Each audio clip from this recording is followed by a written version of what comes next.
What's happening, everybody? I bet some of y'all were thinking, oh my Lord, they got the bearded prepper. He's under the jail, or somebody took him out. Sorry I've been MIA so much. I've been doing some important things. You know, it's towards the end of spring, early summer, and every year, this time of year, before it gets really hot, I take opportunity to spend some one-on-one time with each of my kids. So I'm almost wrapping, that up for the springtime session.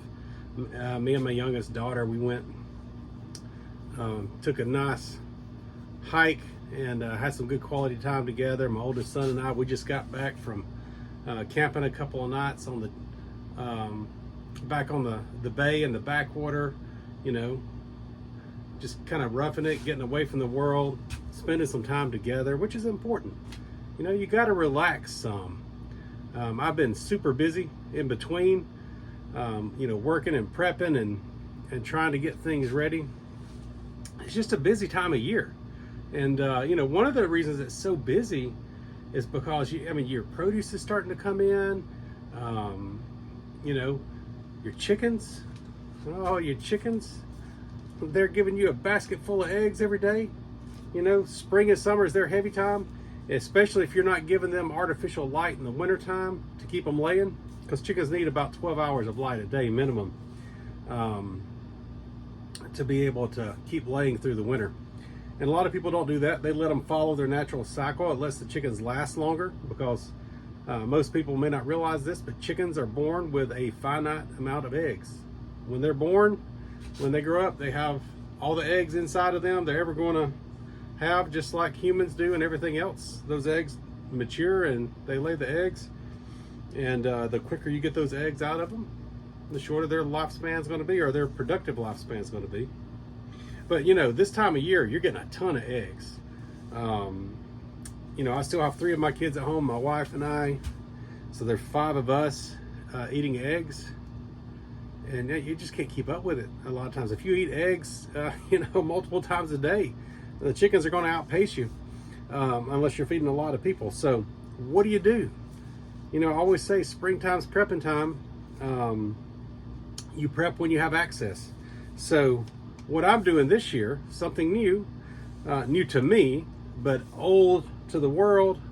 Our ancestors did it. The pioneers did it. It's only been recent generations that had access to refrigeration and things of that nature. And, most people that don't know animals don't realize that unwashed eggs, like these are, I don't wash my eggs until I'm ready to eat them. Like you can see there's a little stuff on them and stuff like that. Farm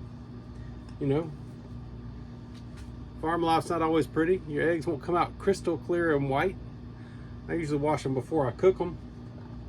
And some of them do come out clean. Like this egg here, there's not anything on that. It's a nice clean egg in appearance, but actually all eggs are coated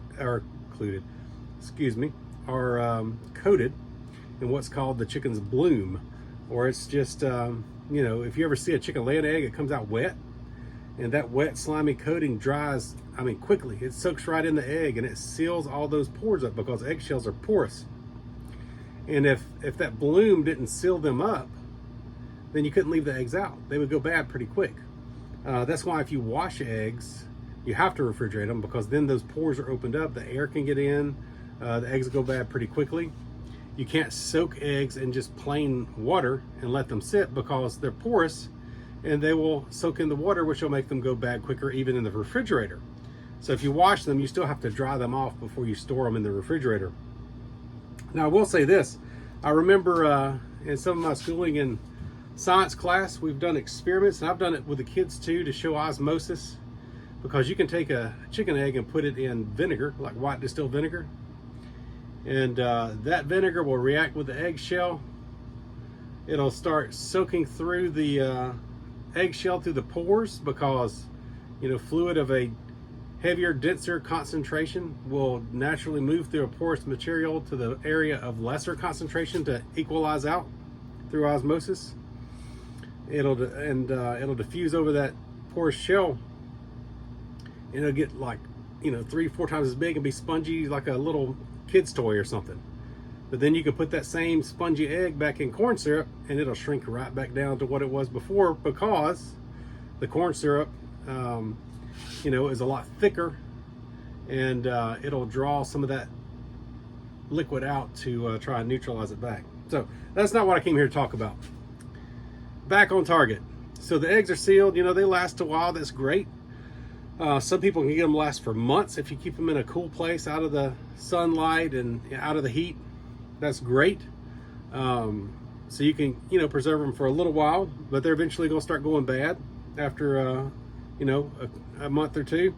As a matter of fact, you know, the pioneers had to live all year round. They didn't have a grocery store to go to. So they had to preserve those eggs, because in the wintertime, when their chickens stopped laying, you know, they would have basically been almost without eggs. Somewhere along the way, as is the way of surviving, someone figured out how to water glass eggs. And this is my first attempt at water glassing eggs. I just did this a few minutes ago. You can see it's kind of cloudy still. It'll settle over a little bit of time, and you can see there's white stuff at the bottom. That's pickling lime. And the pioneers figured out that you could take water and pickling lime and put clean, fresh eggs in it, unwashed, clean, fresh eggs, and they would last 18 months at least, sometimes 2 years. Fresh eggs in the wintertime. So that's what I'm doing. You can see I've got some space above it. So here's how this works. The eggs are already, you know, sealed from the bloom while they're dry, but eventually, you know, it's still going to go bad. In water glassing, when you mix the pickling lime with the water, and I'll go through this in just a minute, it actually further seals that egg. And you know, a lot of things will go bad with exposure to oxygen. That's why I always tell everyone, put oxygen absorbers in your Mylar bags when you're sealing them up with your dry goods that you're trying to store. Get the oxygen out. It's not your friend. Makes things go bad. It makes eggs go bad. So the pickling lime helps further seal up those shells, and this should last 18 months to 24 months. Most people don't go past 18 months, but I guess in a desperate situation you could try to. So when my chickens slow down or stop laying, if something happens and they shut off this winter, I'm going to have a supply of fresh eggs. And when you cook these eggs, they're basically just like fresh eggs. You can go online, do your own research. Most people scramble them or cook them in omelets, stuff like that. I've heard of some people washing them and boiling them, but you know, we'll just use them as fresh eggs for breakfast to cook in, you know, recipes, or to fry them, cook omelets, scramble eggs, whatever. So there you have it. And here's the ticket on that is you want to use eggs that are less than a week old and that are clean. Use your cleanest eggs. Like, let me show you here. Make a little room. You'll notice that I do have some white eggs in there, but it was a lot easier to get the brown eggs in there. I went through twice as many white eggs to find the cleanest ones as I did brown eggs, and that's for obvious reasons, because a white pallet is going to show dirt a lot easier than a brown pallet. That's the only thing I can figure. I know they don't keep the brown eggs cleaner, I just can't see it. So if you got a little discoloration, I think it'll be okay. But keeping your coop clean, keeping the nesting materials changed out pretty frequently will help you come out with cleaner eggs more often. But here's what you need. You need a large enough container. This has 16 eggs in it. It's a half-gallon jar. A lot of people use a gallon jar, but I'm starting off with half gallons. They're easier to store, and let's face it, if this jar goes bad, I'm only losing 16 eggs. If I have a gallon jar, I'm losing 32 plus eggs, right? Because I don't want to eat eggs that have been soaking in rotten egg. Usually they only go rancid if you let them sit too long, or if you break an egg inside. So you start off with a container that's going to be airtight. That's important. That's why I'm using canning jars with airtight lids. And so you put the eggs Some people do it both ways. I've read some people will put some solution in the jar first and then put the eggs. For me, my big daggone gorilla hands won't fit in that jar to get the eggs down in there. So I actually had to use some kitchen tools to get the eggs down in there without dropping them and cracking them. So I put the eggs in first. Before that, I cleaned the jar and disinfected it really well to make sure it was completely clean. I even disinfected the lid and cleaned it good, rinsed it off. Put your eggs in, the cleanest eggs. You don't want eggs that have, chicken manure smeared on them. That's just introducing more stuff into your jar. Use the cleanest eggs you have and a week old or less. And then put your eggs in the clean jar. And then for every quart of water, you add an ounce by weight, not by measurement, but by weight of pickling lime. And you mix that together. That's the white stuff you see. It's here you go. This is my pickling lime. I got it off of Amazon. That's Mrs. Wages. A lot of people uses that. That's a pretty good bag. It'll last a while. But I used an ounce per quart of clean water. Now this is filtered water. Don't use chlorinated water. If you have to use chlorinated or treated water, public water, put it in a container and let it set at least a day in a clean space to evaporate the chlorine and such out. But really, you really need to get filtered water. So this is filtered water, and even though this is a half-gallon 2-quart jar, because of the space taken up by the eggs, there's only 1 quart of liquid in here. So I've got an ounce to a quart. That's always the measurement. And you leave enough headspace. They say to give at least 2 inches, which is, I brought it all the way to the top so I would have the 2 inches. You do not want these eggs to evaporate if you lose seal and get exposed to air. That'll cause them to go bad. So clean jar, airtight lid, cleanest eggs you have without, contamination on them, no chunks of manure on them or whatever. Cover them. Try to get two inches above with 1 ounce of pickling lime to every quart of water.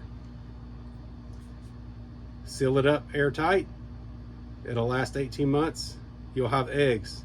If you keep turning your eggs over and stay 18 months ahead, you've got at least an 18-month supply of fresh eggs. So I encourage you to try this too. If you have your own chickens, especially if you have access to farm chickens, get some fresh eggs.